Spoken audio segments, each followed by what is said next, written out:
அண்டம் முழுதும் ஒன்றினுள் அடக்கம். அதுவே ஆனை முகமெனும் ஓங்கார விளக்கம். சுழலும் கோள்கள் அவன் சொல் கேட்கும். அவனை தொழுதால் போதும் நல்லதே நடக்கும். ஆனை முகனை தொழுதால் நவக்கிரகங்களும் மகிழும். நல்லதே நடக்கும், நல்லதே நடக்கும்.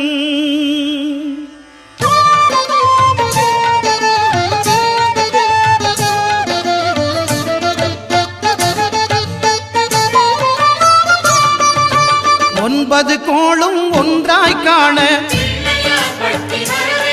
அங்கு கற்பகம் என்னும் கடவுளின் மெய்யில்